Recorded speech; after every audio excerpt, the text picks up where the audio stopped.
Hi everyone, Aaron here for Zolotech, and the iPhone 15 Pro Max has been out for 6 months at this point. I can't believe that amount of time has gone by already, but this has been my main phone since the release date, and so I've used it just about every single day other than testing other phones such as the 15 Pro, and so I thought we'd talk about durability, battery health, and durability. I haven't used a screen protector or case just to see how it's held up. We'll talk about battery health and much more, and whether or not you should pick one up or wait for the iPhone 16 Pro Max. Now, as far as the overall design, well, it's very familiar. Apple continues to slightly refine what we have. If we bring in previous generation phones that we have here, such as the iPhone 13 Pro Max, 14 Pro Max, or 15 Pro Max, you don't see much of a difference until you look at the fine details. The same camera bump that's sort of increased a little bit, and the overall look and feel is very much iPhone. If we take a look at the overall design of the phone, well, if we go around the outside edge, of course, it's now titanium, and it has sort of a curved edge, which brings back sort of the feel of what we had with the iPhone 11 series phones. So it's very familiar, but brings back the comfort of the previous generation phones. I think that's a really nice thing. It makes it much nicer to hold, and definitely less sort of grippy because you don't have those hard edges. So in one way, I like it a lot. It's definitely a little bit lighter as well now that it's made of titanium, but that does come with some downsides as you actually have to coat colors differently on titanium. Now, if you have the natural titanium one, it barely shows any fingerprints compared to the current one that I'm using. The blue titanium shows fingerprints very easily. The natural titanium looks better in many situations. The color most people seem to like a little bit more, but I started with the blue one, and since I've been using it regularly, I've continued. But I've kept the natural titanium one as basically a video camera when I'm outside, and then I use the blue one as my main phone. As far as durability, well, this has been beat up a little bit. You can see some nicks and scratches here, where once I did drop it on a tile floor from about a foot or so, and it held up well. It's got some nicks and scratches all around it, and the overall finish just seems to chip a little bit. You'll see where it chipped before. It's sort of a downside of this phone. I don't think it's a reason not to buy it, but you may want to go with the natural titanium version as it seems to hold up a little bit better. As far as overall scrapes on the display, well, this is one of the worst years I've experienced this with. In fact, this, even though it's ceramic shield, seems to be more scratch prone than previous generations. I haven't used screen protectors on those as well, and with the 14 Pro Max, if I turn off the displays, you can see the scratches on my 15 Pro Max. The 14 Pro Max, while it's slightly scratched, is far less scratched than what we have with the 15 Pro Max. This has scratches all over it, from the corners down here in the bottom right, to the display, all over the place. There's just random scratches that I didn't experience on previous generations.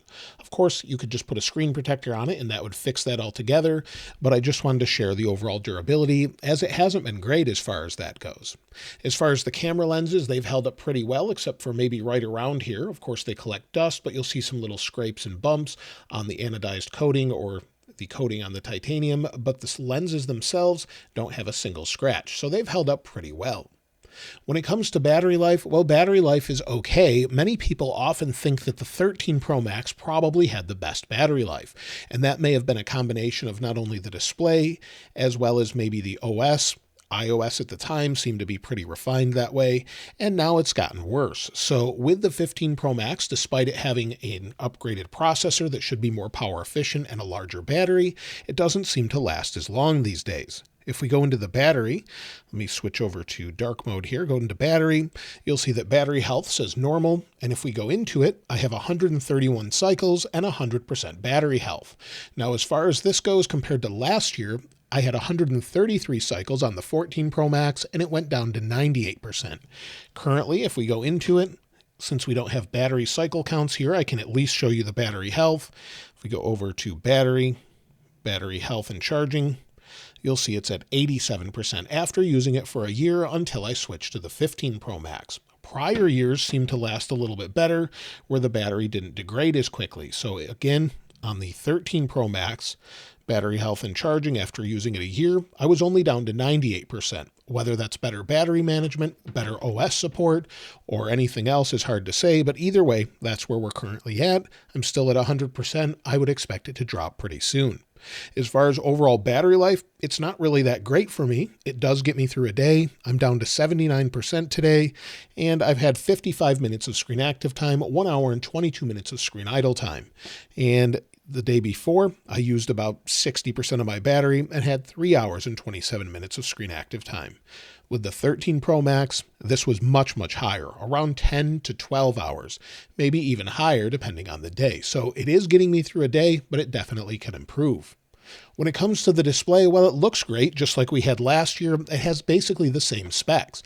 The same brightness, 1000 nits with normal use, 1600 nits in peak HDR, and 2000 nits outdoors. So you can see it without a problem, and while it's not the brightest phone out there, it definitely is very viewable in the sunlight. So no issues as far as that goes. It looks great. No complaints as far as that. I really like the display. It looks pretty good overall. You can't see the pixels, and PWM also isn't a concern with me. Last year, they sort of bumped this up after 39% brightness. The overall PWM rate goes much higher, and if we compare it with this year's maybe S24 Ultra, you can see this at 240 frames per second, that both have seemed to improve this year, but in general, it shouldn't bother your eyes unless you're extremely sensitive to it. About 1 in 10 people are bothered by PWM.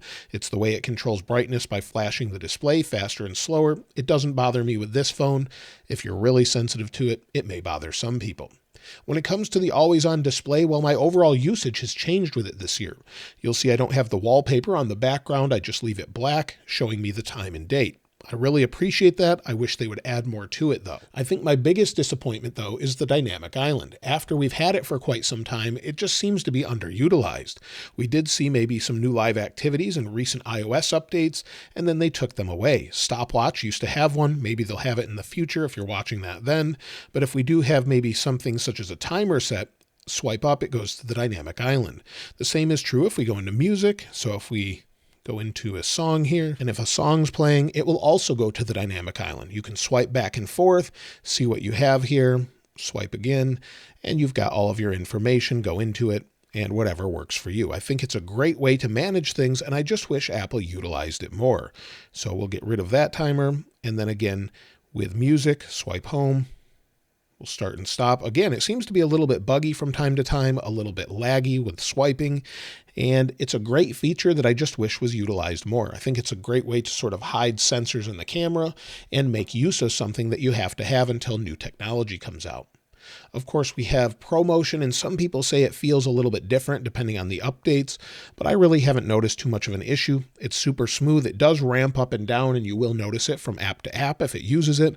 But overall, just scrolling through things, where things should be smooth, they seem to be nice and smooth, whether that's on Safari, on Apple's website. Everything just seems to be a nice, smooth experience like you would expect. So no changes there, but I really wish they would bump this up this year and make it a little bit better. When it comes to the cameras this year, I think Apple's done a good job as far as processing and making them more consistent. There's still complaints about HDR, and of course we have that new 5x zoom lens on the Pro Max phones, and it does a great job if you want to use it. However, I find I don't use it that much. It just depends on the type of photos you typically take. However, the overall cameras are great. I've used them to film videos, this one in particular. You'll see filmed outside. There's some that I've filmed using the iPhone, and they look great overall. So if you're using it for your main camera on YouTube, it seems to do a great job. And if you're using it for HDR, it does a great job there as well. It seems to be a little bit better than the previous generation phones. However, we still have an issue as far as minimal focus distance. And what I mean by that is based on this new sensor or newer sensor with the 48 megapixel lens or camera with the lens, you can't get as close to different subjects. So if I bring in this phone here, the 14 Pro Max, you can only get so close, and then you'll have to actually switch to 2x or macro. Previous generations, you didn't have to do that. And that's typically because, again, the sensor size and the minimal focus distance of the lens itself. You find that in normal cameras. So with the 13 Pro Max, you can actually get nice and close, even if you're not using macro. You can get about half the distance to your subject compared to the 15 Pro Max. So if I wanted to go to the same thing, I'd have to back up a little bit to get a clear subject or get a clear detail. So in general, it seems to be pretty good, but again, you'll have to use 2x zoom for that, but it's nice and clear. And of course, we do have different focal lengths this time if we tap 1x over and over, things like that. So it seems to be a good overall camera, but with ProRes, that's where you get the best. And I'm really happy that Apple made it USB-C this year, where we can actually fast transfer different things. Whether we're using Apple's USB-C cables, something else, we can fast transfer that data and get that ProRes footage off there if we want to use it seriously as a camera. When it comes to the forward-facing camera, well, that's just as good as it was last year. It still has autofocus, so if we want to use it, we'll go to Video. And now we're recording with the forward-facing camera from the 15 Pro Max. It also has autofocus, so if I bring in this phone, it should focus to the phone, bring it back, it focuses on me, and it does a great job overall. So you definitely can use this on YouTube or somewhere else. Also, when it comes to the cameras, they seem to be fairly consistent, but they will heat up the phone quite a bit, and that's a complaint of many, but I don't think it's much of a concern, as it seems to do a good job staying cool enough unless you're in very hot environments where you can continue to use it. I had some overheating issues in previous years. The same is true with the display if it was at the maximum brightness when you're outside. Sometimes it could cause some issues, but in general, it seems to stay cool enough in regular temperatures, around 70 degrees ambient temperature Fahrenheit. If you're in 100-degree temperatures, well, that's going to make a difference. When it comes to the speakers, they seem to be holding up pretty well, and I would say they're better than last year's as far as their overall clarity. If we go to this video and I turn it up here, hear the music.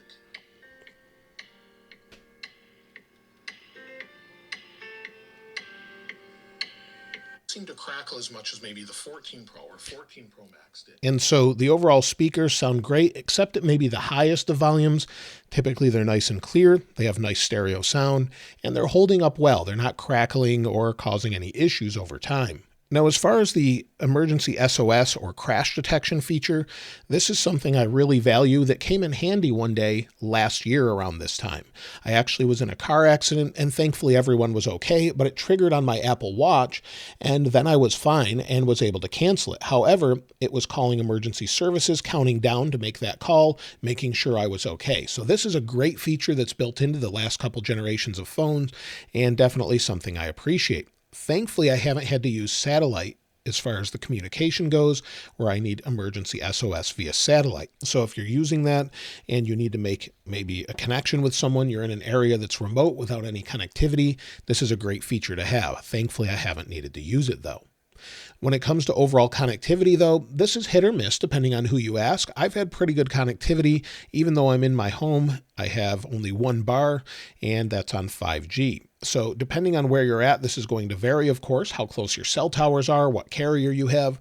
Thankfully, it seems to have been getting much better. I still think Apple has some bugs to work out despite them using Qualcomm modems, but it seems to be getting better for me. Wi-Fi, they've had a bunch of issues this year with them disconnecting from different routers. Sometimes Eero routers, for example, had an update recently to fix issues with Apple connectivity, and it seems to have gotten a little bit better. So there's definitely some issues out there causing other issues. When Apple updates, it causes issues with Wi-Fi and Wi-Fi routers and others. When it comes to Bluetooth, well, there seems to be some issues there with some people with AirPods Pro. AirPods Pro 2 in particular seem to have some issues. You'll see it's not connecting very well. This is on the beta though, but it should connect, and it took a moment to connect there. It should connect faster than that, and hopefully they fix this in the future, but many people seem to have this year with the 15 Pro Max phones for some reason. They're just not connecting as well. Sometimes they're dropping, and I'm hearing about this more and more. As far as updates, well, that's been an issue this year with iOS 17. We thought it would get much better, and it looks like it is getting better, but it could still improve quite a bit. And in fact, I think Apple's really working with iOS 18, which is said to be a major update this year and could be one of the largest updates since iOS 7 or before that with iPhone OS 1.